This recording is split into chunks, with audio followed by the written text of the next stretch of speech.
သားတွေဖြစ်ပြီးအားလုံးကိုနည်းရှင်းတာ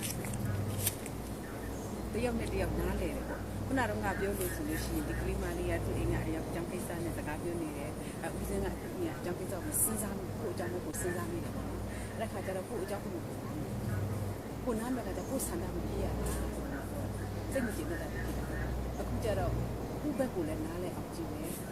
ကိုရဲ့ဖြစ်ချင်တာဟဲ့မြော်ဘာမျိုးလဲရဒါအရင်ကလုတ်တိုင်းမှာသတိထား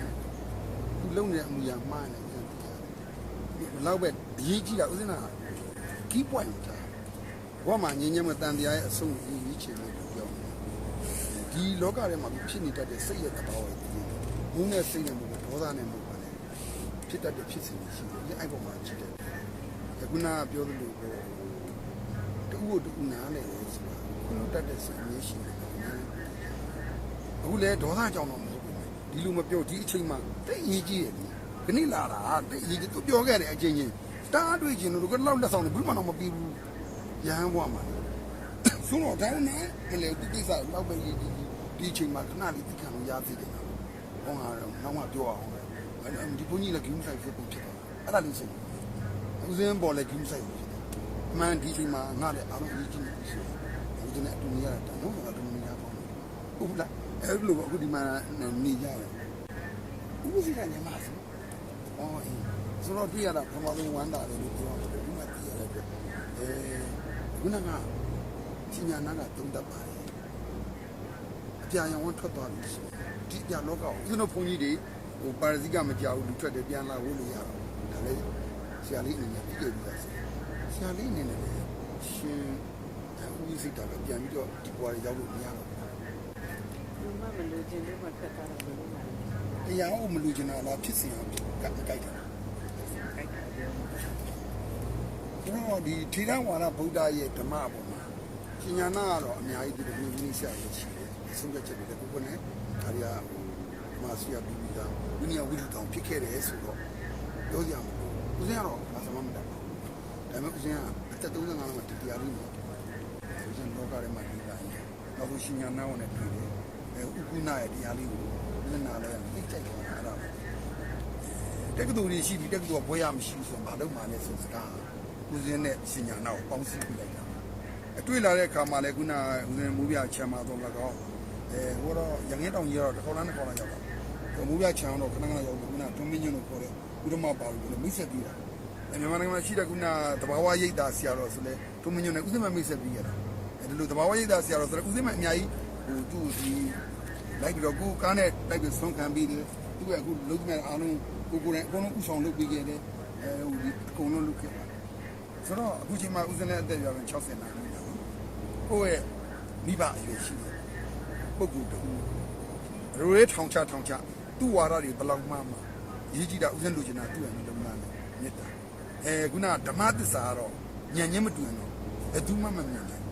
ဦးစင်းမြင်တဲ့ဓမ္မကိုဘယ်သူမှမြင်လို့မရဘူးဦးစင်းကအတင်းမငင်းတော့ဘူးတတ်နိုင်တယ်သူ့ဘောဦးစင်းဘယ်လောက်စိတ်ဆိုးတယ်ပြောနေတယ်သူကအမြင့်တက်ဆုံးငါမမကိုသူ့ပဲဆုံးဖြတ်ခံတယ်ဘာလို့ဆိုတော့ဦးစင်းက priority ရေးရမယ်ဘဝရဲ့ကြီးမှန်းချက်ကနေပါအဲ့ဒါနိဗ္ဗာန်ကိုသွားတဲ့အချိန်မှာနိဗ္ဗာန်အနိကဆုံးအချိန်ကြီးအနိကဆုံးပုံစံဖြစ်ပြီးတာမန်အချိန်မှာတာမန်ဖြစ်တယ်ဒါဥစဉ်ရဲ့ခံယူချက်ဆိုတော့ကပထမတရားတစ်ဦးစိတ်တညီမအရင်ဆိုတော့မောင်မကရှိရကျန်တဲ့လူတွေကကျန်တဲ့လူတွေလည်းရှိတယ်ဟုတ်ဟောသူတို့ဒီအပြာရောင်ဒီဝါဒပုံမှာလက်ခံဟုတ်တယ်ဒီမိသားစုဟုတ်လားဘယ်နာမှနေကြလက်ပံတိုင်းအဲ့တော့မူးညင်းကျောင်းကတော့အဲ့လိုမဖြစ်ဘူးနော်ဖြစ်ပါဘူးအဲ့ဒီကတော့ဆိုတော့ဟိုတောင်းကသူအချင်းဒါမဲ့သူ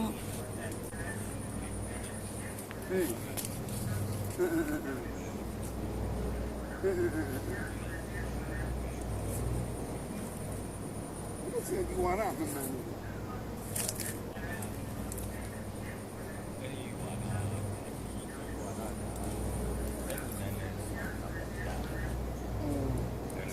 အဲ့ဒီကွာကြပါကြအဲ့လိုလုပ်တယ်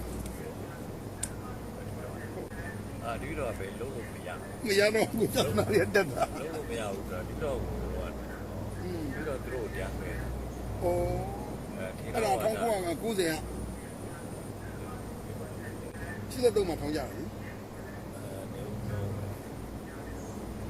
သူတို့တရားဆွဲတာလားသူတို့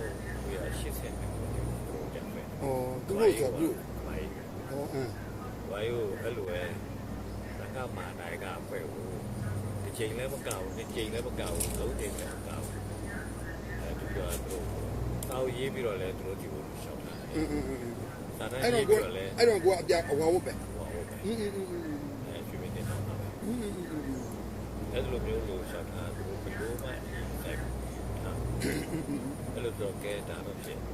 ဒါဓမ္မအားဓမ္မဖြစ်နေတယ်ဆိုရင် ကိုစား တော့တရားဆွဲ ကများလူနိုင်တော့နော် တော့တော့သူကအများကြီးဆွဲကြတော့သူတို့ဒီတော့နိုင်ပေးလို့ ဟောနိုင်ပြီလို့ပြ သူတို့နိုင်ပေးလို့မရဘူးလေသူတို့နိုင်ပေးရမှာဘာလို့ဆိုတော့ဓမ္မအရာသူတို့နိုင်ပေးရမှာသူတို့နိုင်ပေးရမှာဘုရားဒီလိုဘက်ကရှိတယ် ဟော ဘုရားဒီလိုဘက်ကရှိတာဆိုတော့ဒီတော့နိုင်ပေးရမှာနိုင်ပေးရင်အကုန်လုံး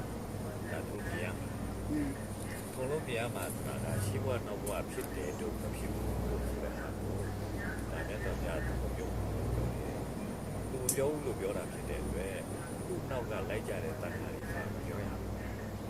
အဲ့ဒါလို့မပြောရတာဖြစ်ပါရဲ့နဲ့ဒီဒီကုကြီးတွေတရားဟောရင်ရှင်းမတော့ဘာပါလဲ အဲ့ဒီမှာလည်းဒီလိုရှိပါတယ်ဟိုဇာတိညာနာအနေနဲ့ပြောရရင်30ပုံကဘုရားလက်မခံဆိုတာကိုရှင်းဥက္ကဋ္ဌပဲရေးခဲ့တယ်ဘတော့အဲ့ဒီအရာတွေနဲ့အားလုံးပြန်ပြောလိုက်ရင်လည်းခုနပြောတယ်ကိုကအစွန်းရောက်လာတာနဲ့ထေရဝါဒဗုဒ္ဓဒီကနေ့မြန်မာနိုင်ငံမှာရှိတာဝါရောက်ဒီသင်္ကန်းတခုတည်းသောအောက်ကနေဖောက်ထွက်တယ်လို့သူတို့တရားဆွဲတာတော့အဓိကမဟုတ်ဘူးတခုချင်းသောတရားတွေမှာလာပြီးတော့လက်ချုံမှုတွေစီစစ်လိုက်လို့ဝိနည်းစရာဖြစ်သွားတယ်လို့မြင်မိတယ်ဟုတ်လားပြောပါဦး တကယ်တော့သူတို့အဲ့လိုပဲတရားပဲဒီတော့တရားဆိုသူတို့သုံးပြရင်သူတို့မနိုင်ဘူးလို့ဆိုသူတို့သုံးပြရင်ဗေဒမကတိကမှာရှိဘဝနောက်ပါပေါ်ရအောင်မရှိဘူးမရှိဘူးဘုရားတရားရောက်တယ်မှာမရှိဘူးရေးတာပါမရှိဘူးဘုရားတရားရောက်တယ်မှာရောတဲ့ဒီတာရှိဘဝနောက်ဘဝဖြစ်နေလို့လိုပိတာဒီဖြစ်တယ်လို့ပြောတယ်ဆိုတော့စိတ်ချမ်းသာမှပြီးတော့အချင်းချင်းဟောပြောပြီးလာခဲ့ပါလေဒါပဲ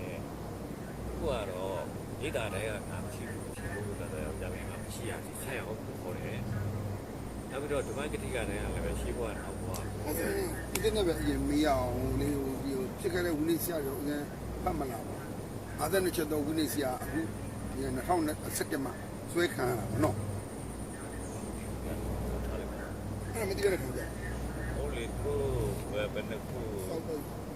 တွေတော့ပါရီတော့ဆိုတာရှိတော့လည်းသူတို့ဘာသိတဲ့ရှိတော့အဲ့လိုဖြစ်တဲ့အတွက် အဲ့ဆောင်ကမရဘူးဝိနည်းဆရာ17ဟို2000 ဆိုတော့ထေရဝါဒလုပ်တဲ့ဟာကိုအဲ့လိုဖြစ်တဲ့အတွက်ဒီတော့နေထေရဝါဒနဲ့လုပ်ပြပါပြီဒီတော့83ကတော့83ဒီကထေရဝါဒကိုစွန့်နေဆိုပြီးတော့စွန့်လိုက်ဒီဝိုင်းလာဆဲတဲ့စွန့်လိုက် အဲ့ဒါတိတယ် အဲ့တော့ပြီးတော့ဒီသုဘံကမ္မဝါဒဗုဒ္ဓဘာသာဖြစ်နေပဲပြီးတော့ဗုဒ္ဓဘာသာဆိုပြီးတော့ဗုဒ္ဓဘာသာကပြီးတော့ဗုဒ္ဓဘာသာဖြစ်တယ်ရှင်များတို့ဘာသာထေရဝါဒဗုဒ္ဓဘာသာဖြစ်တယ်လို့ဆိုပြီးတော့ထေရဝါဒဗုဒ္ဓဘာသာစွန့်နေဆိုတော့ပြီးတော့စွန့်နေ အမှန်အဲ့တော့သူတို့သုံးသပ်ထားမှာဝိသေသဗုဒ္ဓဘာသာအနေနဲ့သုံးထားတဲ့အဆိုင်တွေတွေ့ရတယ်။ဒါမှမဟုတ်လေဆိုတော့အဲ့စကားလေးပြောတော့လေသူကနည်းနည်းလေးဟိုမှန်တော့ဒီအကြောင်းကိုနောက်မှဆက်ဆွေးနွေးတာအကောင်းမယ်လေ။အဲ့မဟုတ်ဒီလိုပါပုဂ္ဂိုလ်တ attva ကင်းနေဆိုတော့ခုနကတော့ဆရာကြီးစညာနာလက်မခံဘူးဆိုတာအံ့ဩ ဟုတ်ပါတယ်ဗျာတကယ်ကြတော့ဒါ တကယ်မရှိတော့မသိသေးတာ ဟုတ်တယ်တကယ်ရှိတာကိုမသိသေးတာလို့ထေရဝါဒတရားတော့ပြောမှာပေါ့ မဟုတ်ဘူးနော်ဒီဘုန်းကြီးတင်ငန်းကြီးနဲ့လာနေတာလေအေးအဲ့မရှိတာတကယ်ရှိနေတာ ဟ ကဲဒီနေတာပါတရားပြောမယ်ဆိုရင်လည်းအဲ့အမြင်မှားတယ်ဆိုတော့ဒီကလေးတကယ်အဲ့ကြပဲလို့ ရှင်းနေအဲ့ဒါတို့ကဖြေ solution တခုproblem တခုတိုင်းမှာ solution တခုပြန်ပြီးတော့equation ချလို့ရမယ်လို့ထင်တယ်အဲ့ဒါတို့ဦးစင်ကတော့ဟိုသားမဖြစ်ဘဲနဲ့ပထမတော့အခုစားတကယ်အခုလည်း smoothly ပေါ့နုနုညံ့ညံ့ဖြစ်နေတယ်လူမဲ့တမ်းမဲ့ဦးစင်သိတဲ့တရားတွေဆရာလေးပေါ့ဘူးမှမငင်းညင်ဘူးအခုမှဟိုဦးဝိသေတာညီမဆိုဟိုညီမအရင်လိုတောင်ဖြစ်သွားအခုတက်ဗလား50ဒီဦးစားဦးစိတ်တာပါရှိ59တော့ရှိတယ် 哦，那ဦးစင်သိမပေါ့လေဟုတ်တယ်အဲ့တော့ဦးစင်ကစညာနာဒီမိုးပြချံလာတော့သင်္ကန်းဝိုင်းနဲ့လာတယ်အဲ့တော့မိတ်ဆက်ပြီးတယ်သူယူသွားလက်ခံတယ်တောင်ကူကညနေလင်္ကာလားဟုတ်တယ်နော်ပြုံးတော့မဟုတ်ဘူးနော်အဲသူစီရောက်တယ်ချေထူလာဘာမှမသူပြည်သေးတယ်အဲညနေလင်္ကာလားအဲ့ဒါလားဟောလားညလုံးကမရလို့ လုံးဝအဲ့ဆောင် ကိုမကောင်းကြောင်ပြောတော့ဘယ်ဖက်ချင်လဲမဟုတ်လား ကိုမကောင်းကြောင်ပြောလို့ဆိုတာလေထေရဝါဒပြောတာ ဘိုးဘူးဒီလိုပါ အဲ့လိုဖြစ်တဲ့အတွက် အဲ့စိတ်ကိုတော့ဦးစင်စိတ်မကောင်းဘူးဒီလိုလေဦးစင်ကအခုလာ ပဲတော့ပြော တပ်ပြီးဝမ်းနေပါဘယ်လိုပါ ဟုတ်ဆိုစိတ်မကောင်းတာ ညှိစီရှင်တာ စိတ်မကောင်းအောင်ကြောက်စိတ်မကောင်းမပြောချင်ဘူးမပြောချင်ဘူးလေကိုယ်ဒီဆိုင်လာတာဖြစ်တဲ့အတွက် ဦးစင်ကဒီစားကိုဆရာလေးကိုပြီးခဲ့မယ်ဆိုလက်ခံတယ်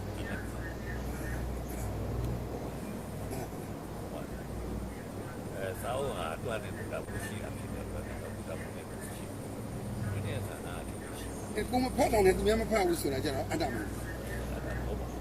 အဲ့လိုမဟုတ် သူကတော့မဟုတ်နေတဲ့အရာတို့ ကဲဆရာလေးကတော့မဖတ်ချင်ဘူးလား ဖတ်ချင်ဘူး ဟမ်သူပြောလို့လားဆရာပြောလို့မှန်တယ်ပြော မဟုတ်ပါဘူးဒီဥစ္စာက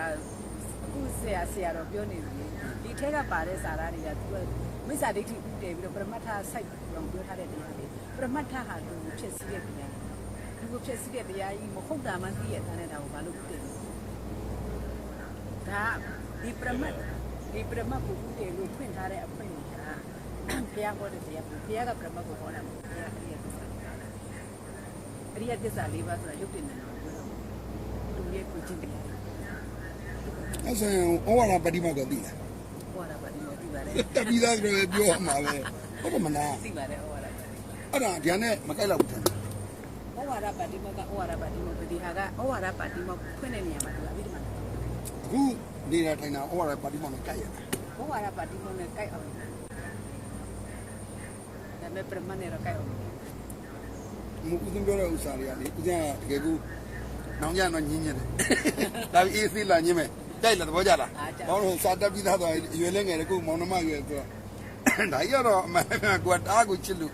တကယ်အဲ့ဒါကိုအဲ့နူဝေသူ့မေရှိတယ်သူရှိတယ်ဟာဘော တော့အဲ့လိုတူမျိုးကြောက်တော့ တမျိုးလုံးကိုပြောက်သွားတယ်အဲ့တော့သူနောက်မရလို့ အများကြီးလက်ပွဲကို ဟိုလုံငန်းကြီးရော တော့ပြတ် ကြားတာစိတ်ကောင်း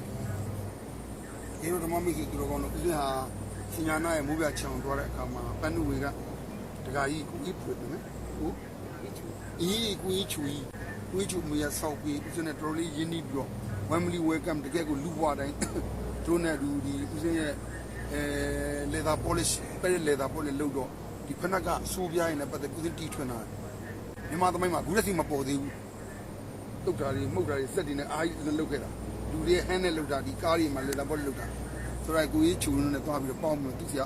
ပစ္စည်းတွေယူတယ်စမ်းတတ်တယ်တီထွင်တယ်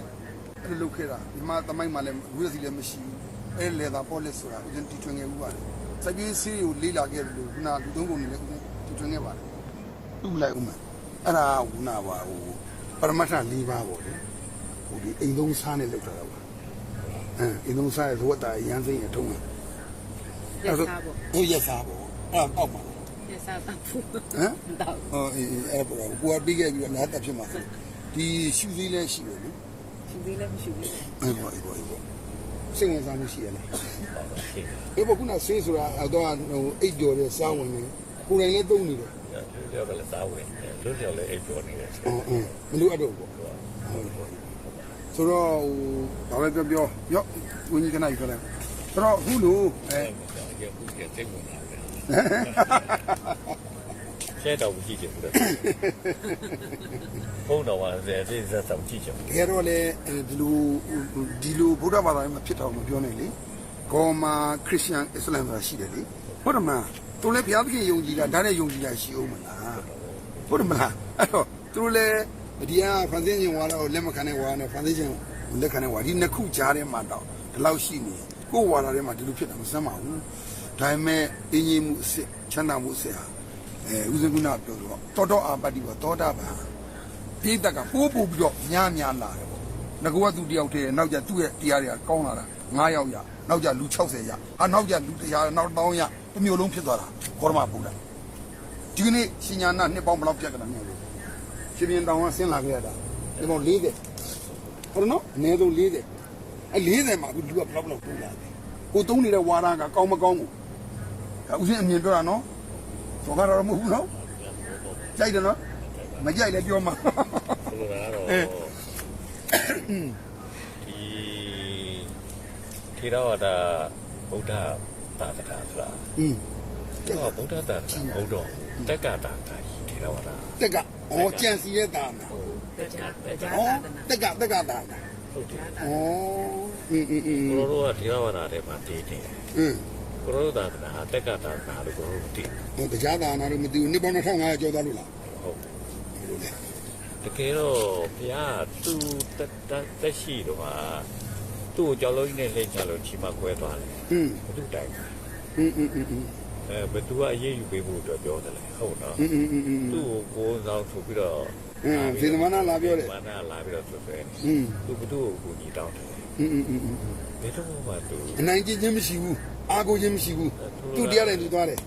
ဆိုလိုတာတော့ပြသူတရားတိုက်သူသွားတယ်ဆိုတာတည်းသူဟာအုတ်ချုပ်မှုနဲ့လုံးဝကင်းပြောင်းနေတယ်အုတ်ချုပ်မှုနဲ့ကင်းပြောင်းနေတာဖြစ်တဲ့အတွက်အုတ်ချုပ်တဲ့နိုင်ငံကြီးကဲတွေကိုခွန်တုပ်လက်တပြားမှမပေးဘူး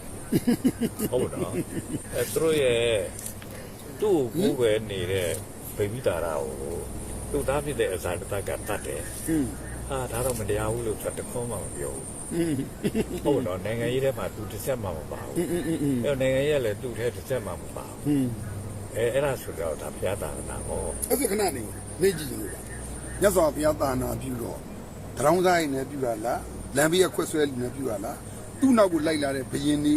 မင်းနေမင်းကြီးမင်းသားတွေတန်မိုးရှိတဲ့လူတွေကသူ့တရားကိုနာရင်နဲ့သူ့ရဲ့အင်ပါယာကိုကြီးသွားတာမဟုတ်ဘူးလားအဲ့တော့ဓမ္မတရာဇတတ်တွေကတွဲလျက်မရှိတော့ဘူးလားမရှိရကြီးကိုမရဘူးမရှိရဘူးအခုအဲ့ဒီအရာကြီးရှိလာလိုက်တာကဒီတိတပါတော့ကတွင်းလိုက်တာအဲ့လိုရှိလာတဲ့အခါကျတော့ဒီသာသနာတဲကနေပြီးတော့ဘာမှဖဲ့တာတော့ကြိုးစားနေတော့အမှန်တော့ရေးယူမှာတော့ဆိုရဟာမျိုးလို့ဆိုတဲ့သာသနာ2300လောက်ကြီးဟာဖြစ်လာခဲ့တာဆိုတော့ဒီသာသနာကြီးအခုလိုမျိုးလို့ဒါဥက္ကမောတက်တို့ဘုန်းကြီးဖြစ်ပြီးတော့အခုလိုမျိုးလေးနေရတာဟာတက်ကကြောင့်တော့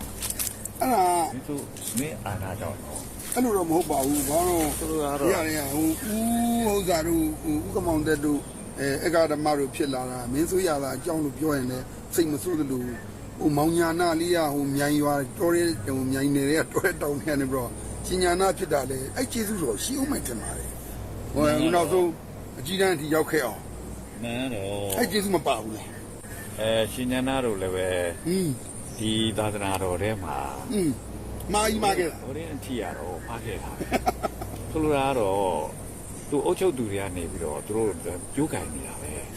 အဲ့ဒါကိုဘယ်လိုကင်ခံလို့လဲဒါကိုဥက္ကမောတက်တို့ကလေးလာမှုတိတ်နေတယ်တိတ်ကိုနေတယ်ချွတ်ချုပ်ကြ3ညရောက်လောက်တဲ့အချင်းအထိကိုလေးလာမှုနေတယ်အဲ့လိုဖြစ်တဲ့အတွက်ဥက္ကမောတက်တို့အဲ့ဒါဘာမှမသိဘူးဘာမှမသိတဲ့အတွက်ဥက္ကမောတက်တို့ဒီလိုညင်ပြီးတော့ဒီထဲမျောနိုင်တာနော်အဲ့ဆိုကြပါစို့ဗါတဲ့တန်လျင်ကဘုန်းကြီးဟိုကတဘာဝဓမ္မရင်တဘာဝဓမ္မလို့ဆိုဘလို့ဘိုက်တယ်ဗါတဲ့လူတွေတကယ်လို့လားတိုးတက်လာရင်သာသနာတော့ရှိမှာမဟုတ်ဘူးဆိုတော့မှာတဲ့လူတွေစင်းရဲမှာပဲသာသနာကြီးပွားတော့မလို့လို့ဟိုတဘာဝရေးတာဆရာကအဲ့လိုပြောတာဥညာနေတရာကလည်းအဲ့လိုပြောတာပဲလေဒါသူတို့ကဘယ်လိုလဲဟာလို့ဒါပြည်သူဘက်ကလည်းမရှိဘူးလို့ဟိုရွယ်ချက်တွေလွဲမယ်နဲ့တူပါတယ်ဦးစင်းကတော့ပေါ့သူများတော့မပြောတတ်ဘူးအမှန်တမ်းည ကိုကမင်းကိုစောင့်ရှောက်မင်းကလည်းကိုကိုစောင့်ရှောက်ပါတယ်အဲ့လိုအမြင်မိတယ် လုံးဝ အကြောင်းကြောင့်အကျိုးပေါ့ မင်းကကိုယ်ကိုစောင့်ရှောက်တယ်ကိုကလည်းမင်းကိုစောင့်ရှောက်တယ် ဘာလို့ဆိုတော့မင်းနဲ့ကိုနဲ့ဘာမှမဆိုင်မင်းကမင်းအုပ်ချုပ်ရေးနဲ့မင်းအုပ်ချုပ်အောင်ဒီကတကယ်တော့ ကိုအုပ်ချုပ်ကမဟုတ်ဘူးလားကိုလူမဟုတ်ဘူး ဟုတ် ဟမ် အိုးခက်တာပဲအဲ့ဒါကိုဘာမှမလေ့လာတဲ့အတွက်မသိဘူးလို့ဆိုတဲ့အကြောင်းကို ဟုတ်လေ တုံညရောက် ဒီကြောင်းထဲမှာနေတော့အခုထောင်ရတာဘောက ကျုပ်ပြောမယ် အင်း သူတို့ဘုရားဘုရားကိုဘယ်သူမှအရေးဘူးမရဘူးဘာဖြစ်လို့လဲဆိုလို့ရှိရင်အခုမဲပေးကြလို့ဆိုတော့ဘုန်းကြီးတွေမဲမပေးရဘူးမလားတောင်းသားတွေလည်းမဲမပေးရဘူးမလား ဟမ် တောင်းသားမဲပေးခွင့်မရှိတာဒီလည်းမြေထဲမှာမဲပေးခွင့်မရှိတဲ့သူ2ယောက်ရှိတယ်သိတယ်နော်တောင်းသားလည်းမဲမပေးရဘူးဘုန်းကြီးလည်းမဲမပေးရဘူး ဟိုတောင်းသားမင်းမပေးရတာကတော့အင်အားသိမ့်နေပြီးတော့ဆင်းရဲလို့ပါဘုန်းကြီးကများပြီးတော့ဒီနိုင်ငံရေးနဲ့ဝင်မပတ်သက်ဖို့တရားရဲ့ဆရာတော်ကြီးများကတော့ဆုံးဖြတ်တာဟင် တောင်းသားလည်းစုလိုက်ရင်190တော့မကဘူးဖြစ်မှာပါလို့ပြော ဒီကောအောင်နောက်ပြီးကြတော့အဲ့ဒီတောင်းသားတွေရဲ့မဲပေးမှုကဘာကြောင့်လဲဆိုရင်ငွေကြီးနဲ့သွေးဆောင်ဖျားရောက်ပြီးတော့ဥပဒေကိုပြင်တဲ့အပေါင်းမျိုးဖြစ်မှာကြောက်လို့ပါပဲဒါပေမဲ့ဒီနေ့ကဘောမှာတော့ အဲ့ဒါတော့ဥပမာတက်ကနေပြီးတော့ပြောတဲ့ထူးခြားတာပဲဖြစ်ပါတယ်လို့ပြောပါဘောနော်ဒါတော့ ကိုလက်ချန်အဲ့လိုလုပ်တာပဲ မဟုတ်လေဒါ သူများကကြောင့်လည်းမဖတ်ဘူးလေကြိုက်တယ်လို့သုံးတယ်လို့ရတယ်ထောင်ကြတော့ခံလိုက်ရတာပဲပေါ့ အေးအဲ့လိုမျိုးလို့လည်းပြောပါကြဒါကတော့ဒါဆိုလိုတာကတော့အဲ့လိုမျိုးလို့တိနေတာဖြစ်တဲ့အတွက်မတိနေတဲ့သူတွေကထောင်ချတော့လည်းပဲတိနေတဲ့သူတွေကတယောက်တလေလေးရှိတာဆိုတော့ခံရတာပေါ့ဗျာဒါတော့ အဲ့ဒါကိုဦးဇင်းလည်းအနည်းနဲ့အများဟာအမှန်တရားဟုတ်မဟုတ်ဆိုတော့ဒီနေ့လာတာပါ ဟုတ်တယ် ဦးဇင်းကလာပြီးတော့ဆွေးနွေးတာမှာဟမ်ခုနကလူဓမ္မမိတ်ဆွေလည်းပြန်လဲပြီးတော့သိအောင်အချိန်အားဖြင့်လည်းခဏကတော့နောက်များဦးဇင်းလက်ခံအောင်မလားဒေသနာကြီးဟမ် လာကျင်တဲ့အချိန်လာပ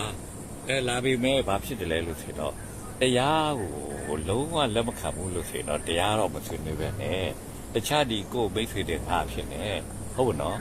်ဒီမှာလာပြီးတော့အေးချမ်းလေးနေချင်တဲ့ခါနေပါဒီကိုလာပြီးတော့ဒီလိုခုပေးနေတာရှင်းလဲပေးပါဟုတ်တယ်မလားနော်အဲ့လိုပဲမိတ်ဆွေဖြစ်နေပဲဒါလက်ခံပါလေခုလဲ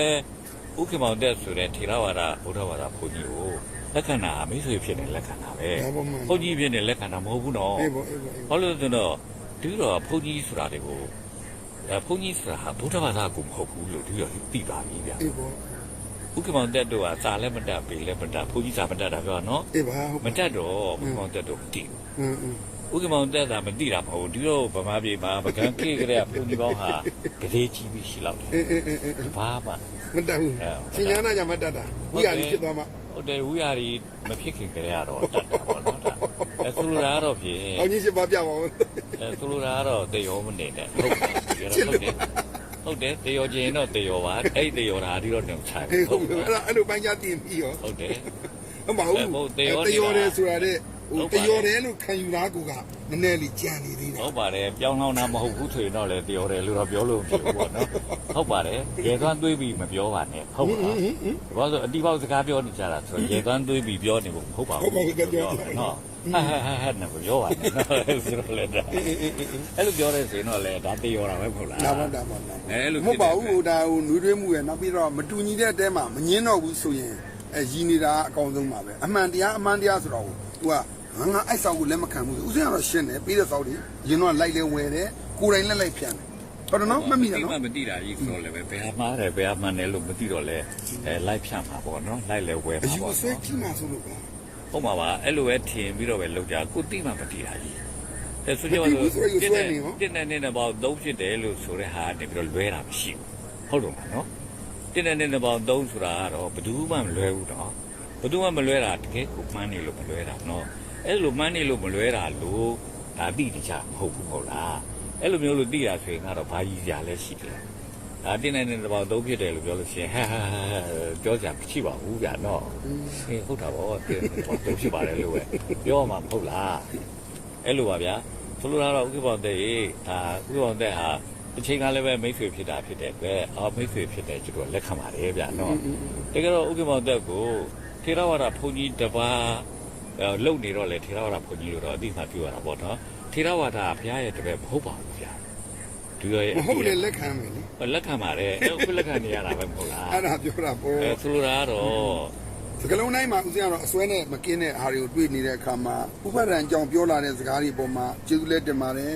အတိချင်းမတူတဲ့အခါမှာဘဝချင်းမတူတဲ့လက်ခံတယ်ဟိုယက်တိမှုပေါ်မှာအဖြေရှာဖို့လာတာမဟုတ်ပဲနဲ့မိတ်ဆွေရင်တယောက်လိုလာခဲ့တယ် အဲ့လိုလို့လည်းဒီလည်းသဘောပေါက်ပါတယ်အဲ့ဒါကြောင့်လည်းပဲလာပါပြကြွလာခဲ့ပါတယ်ဒီလိုပဲပြောတာ အဲ့တော့ခုနလိုနဲ့ဆန့်ကျင်မဲ့စကားတွေဦးသိလဲဟိုမပြောလို့ပါဘူးဆိုတော့ပြောချင်တာ ပြောလို့ပဲလို့လည်းတယောက်နဲ့တယောက်ကတော့မြင်ထားတာကြီးတခြားကြီးဖြစ်နေတဲ့ခါကျတော့ဗဇက်ဟလိုက်တိုင်းကလည်းပဲအဲ့လိုတော့ဖြစ်တာပေါ့နော် ဟုတ်ပါဘူးအဲ့ဒါစိတ်သက်ရှိလို့ပါဦးသိဒီစောက်တော့မပြပါဘူးလို့နောက်ပြဒီစောက်ကိုဦးသိမဖတ်တော့ဘူးလို့ငါအနည်းကတော့ဟိုသူများတွေအကိမ်းမဲ့မေးခွန်းလိုက်ပါဖြစ်မဲ့ကံကိုဘယ်လိုယူလဲသူတို့ဒီမှာဆုံးဖြတ်ချက်တွေနဲ့ဦးသိကတော့ကိုယ့်အတွေ့လေးပြောပြချင်ပါတယ်အကိုကဟိုအမှန်တမ်းပြောရင်ဆရာလေးတီအောင်ဒေါ်စနာကြီးတီအောင်ပြောရင်ဦးသိကဘုန်းကြီးဖြစ်တဲ့လူမဟုတ်ပါဘူးဦးသိကိုယ်တိုင်ဘုဂုတ်စကန်ထဲမှာအခုတည်သွားတဲ့အမေအတင်းတရားထိုင်ရင်တော့ဝင်ထိုင်ရတာအခုနောက်လွဲမားတဲ့စဉ္ညာနာပြောတဲ့ဟာကြီးဦးသိမှလာပြီးဆွဲကတ်သွားတယ်အဲ့ဒါဘာလဲဆိုတော့လူမျိုးချင်းအစ်စ်လောကမှာရှိတယ်ဒါပေမဲ့လောကနဲ့မကင်းဘူးတာဥပါဒိတနိဗ္ဗာန်ကိုလည်းသိလို့အနုပါဒိတနိဗ္ဗာန်လည်းသိသွားပြီလို့ယုံကြည်ထားတယ်အဲ့ဒီချမ်းသာမှုကရတဲ့အချိန်ကစပြီးတော့ရှိမြစီဝါအားလုံးကိုဒီလိုလေးအေးအေးနေသလိုပဲဖျားပြီးတဲ့တပိတ်ကိုဆုံးခံရတာအပြောင်ဝတ်တဲ့နေ့ကစပြီးတော့ဆုံးမခံတော့ဘူးဆိုလိုပဲဆုံးခံလို့မရတာအပြောင်တိုင်းပြည်မှာမဟုတ်တာဘုန်းကြီးကလည်းနောက်မှပြောဆိုတော့အဲ့လိုပါအခုဒါနဲ့ပတ်သက်လို့မငင်းလို့ပဲနဲ့အခုတော့ပထမဆုံးဆရာလေးရဲ့ဘဝလည်းတရားဝမ်းသာလေးကျေးဇူးတင်တယ်အခုရည်တည်တာပို့ပိုင်ပေါ့ဟုတ်တယ်မဦးတို့ဘာသာမတူတဲ့လူကောင်အတူနေကြသေးတာခုနတရိတ်ဆန်နေတဲ့လူတွေအတူနေတာပဲဟောငါတရိတ်ဆန်ကိုခွေးလို့အေးရတဲ့သွင်းလို့လူကောင်ကြီးပြတ်သွားပါဘူးဟုတ်မှာသူခွေးလေးပက်နေနမ်းမှာပေါ့ဒါသူတို့ရဲ့လူတွေရဲ့သူတို့ရဲ့တန်အောင်စင်နေပါပဲဒီလိုပါပဲခွေးရလဲဟိုလူကလည်းခွေးလို့စားလို့ခွေးပြတ်မသွားပါဘူးရေးကြည့်တာကအတိမတူတော့မတူလို့နေကြလို့ရပါတယ်အဲဒါပေမဲ့တယောက်နဲ့တယောက်ကျမှမုံမပွားတဲ့စိတ်နဲ့ရေးကြည့်တာတန်အောင်စင်နှလုံးသားနဲ့လာရင်အခုအသက်အရွယ်လေးကြီးလာပြီဆိုတော့အေဂျင့်တဲ့အေဂျင့်နေပြီလို့ပြောရင်အောင်မှန်လား မှန်ပါတယ်ဗျာအေဂျင့်တဲ့အေဂျင့်နေပြီလို့ဆိုတဲ့အေဂျင့်နေပြီလို့တိတဲ့ပို့ပြီးတော့အေဂျင့်ကမှမရှိဘူးမရှိတာဖြစ်တဲ့အတွက်အေဂျင့်နာထက်အေဂျင့်နေလို့ပြောလို့ဖြစ်ပါဘူးအေဂျင့်နေတယ်လို့ပြောပါဘူးအဲ့ဒီခုနေပဲသုံးနေလုံလောက်နေတာဟုတ်ပါတယ်အေဂျင့်နာထက်အေဂျင့်နာမဟုတ်ပါဘူးအေဂျင့်နာထက်အေဂျင့်နာဆိုတော့အေဂျင့်နာရလွန်သွားပြီ ထောင်ချောင်းကအေဂျင့်လား အေဂျင့်ပါလေဘာဖြစ်လို့မေးချင်မှာတော့ကို့ဘယ်သူမှဘာမှလုပ်တာမဟုတ်တာ ဒီထောင်ချလည်းအပြစ်မရှိ ပြည့်မရှိဘူးဟုတ်တယ်သူတို့အပြစ်ပဲသူတို့ကနေချတာသူတို့ကနေကဲ ဘူး သွားနေ သူတို့လည်းအပြစ်မရှိဘူးလေ သူတို့ကချတာ ချတယ်လို့ချတာပေါ့ ဟိုသူတို့ကအပြစ်ရှိတယ်ဘာလို့လဲဆိုတော့ တို့ကြအပြစ်ရှိတယ် သူတို့ကအပြစ်ရှိ ဘယ်လိုပြစမလဲ ဟိုပေးဆက်တာတွေဘာတွေထားတော့အပြစ်ရှိဖို့ပြောပြရမှာ ဟုတ်ပြီ ဥပဒေကမညှိဘူး ဟုတ်ပြီ ဥပဒေနဲ့ချတာပေါ့ ဟုတ်ပြီ ဥပဒေကမညှိဘူးပဲလေသူတို့ကတပြီးတော့ထောင်ထဲရောက်ဘယ်ရောက်ရောက်ပဲသူတို့ချပြီလေသူတို့အပြစ်ပဲခေါ်လာပြီးတော့ထောင်ထဲနေရတာကတပြီးတော့ကြောင်နေမဟုတ်ဘူးသူတို့ကြောင်ဘယ်လိုပြောမှာပေါ့နော် ဥပဒေကမညီဘဲနဲ့ချတယ်ဆိုတာအဲ့လိုချချင်တိုင်းချနေသူတို့ကယူနေလို့လား ယူနေလို့ ကိုရေးဆွဲထားတဲ့ဥပဒေကြောင့်မဟုတ်လား ဟိုယူနေလို့ပါဘလို့အခုကြည့်ရလားဒေါ်ဆန်းစုကြည်ကိုတခါတည်းဟိုဖြစ်တယ်လေဒါချတော့မယ်အဲသူတို့ယူနေလို့လားလို့မေးတယ်ယူနေလို့ပြောရပါနောက်တစ်ခါလာလိမ့်မယ်နော် တိတ်မကြီးတဲ့ နောက်တစ်ခါလာဦးမယ် ဟုတ်ပြီ သူကအဲ့လိုပါဦးစင်းကြောင့်လဲဓမ္မမိတ်ဆွေတွေ ဟုတ်ပါ အသက်ရအားဖြင့်လဲဦးနေဘုရားစာပြီးမှာဖြစ်ဖြစ်မြတ်စွာဘုရားဆွလွတ်တဲ့လူတွေမှာနှုတ်ရှိပါပါစကားကြောက်သားရဲ့အယူရဲ့ခွင့်လွတ်တယ်ဆိုတော့ဒီကနေ့ဦးစင်းတို့လာရောက်ဆွေးနွေးတဲ့အခါမှာရှင်ညာနာဒီလူဦးစင်းတော့ချစ်ခဲ့ပါတယ်ဦးစင်းမိုးပြခြံကိုရောက်ခဲ့တယ်လို့ဟိုအနုပဲပါလေတသုမကမဝါရခြံကိုရောက်ခဲ့တယ်အဲ့တော့အခုအဲ့တိမ့်ထားတဲ့ဟာတွေနဲ့ပတ်သက်လို့ဘာဆက်လုပ်လဲဘယ်လိုလုပ်ဖို့ရှိလဲဘယ်လိုလဲ